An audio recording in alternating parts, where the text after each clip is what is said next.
নাটবল্টুর পর কিন্তু ধাপে ধাপে মাথা পর্যন্ত যাবে, হতে কোনো অসুবিধা নেই। এই উৎস যদি না দেখাতে পারো তবে তোমার সাজা অবশ্যম্ভাবী। আপনাকে আবার দেখেছে মুখোমুখি বসে জেরা করা হতে পারে। বাঁচার আর কোনো চান্স নেই।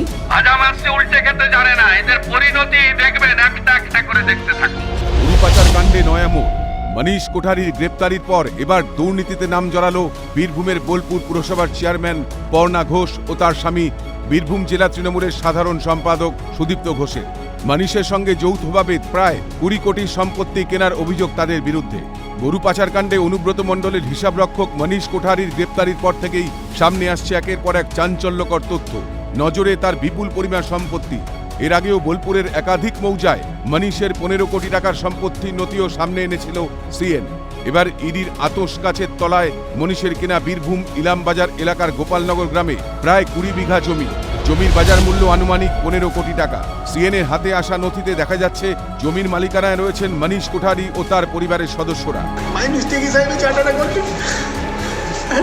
আপনি কি কালো টাকা সাদা করাতেন অনুব্রত? পাশাপাশি সম্পত্তির অংশীদার হিসেবে নাম বোলপুরের এই তৃণমূল নেতা সুদীপ্ত ঘোষ ও বোলপুর পুরসভার চেয়ারপারসন পর্ণা ঘোষের। দুজনেই অনুব্রত মণ্ডলের ঘনিষ্ঠ নেতা হিসাবে পরিচিত। আর 5টা লোককে যেভাবে চেনা সেইভাবেই অনুব্রতর সঙ্গে পরিচয়, দাবি বোলপুর পুরসভার চেয়ারম্যান পর্ণা ঘোষের। আর পাঁচটা নাগরিককে যেভাবে চিনি আমি সেভাবেই চিনি। আর ওই যে প্রথমেই বললাম, বাকি কোনো মন্তব্য আমি করব না। আবারও যদি এই ব্যাপারে আপনারা যে সমস্ত ব্যাপারে প্রশ্ন করছেন সে ব্যাপারে যদি ইডি অফিসাররা সিবিআই অফিসাররা আমাদেরকে ডাকেন, তখন সেই সমস্ত অফিসারদের প্রশ্নের উত্তর আমরা নথিপত্র সঙ্গে করে নিয়ে গিয়ে দেবো। এই সম্পত্তি কেনার পেছনেও রয়েছে গরু পাচারের টাকা।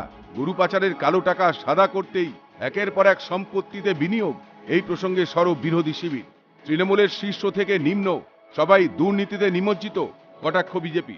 বিচারাধীন কোনো বিষয় নিয়ে মন্তব্য করা যাবে না, তবে এর থেকে পরিষ্কার যে তৃণমূলের ছোট থেকে শুরু করে মাথা পর্যন্ত প্রত্যেকেই এই দুর্নীতির সঙ্গে যুক্ত আপামর পশ্চিমবঙ্গ ভারতবাসী।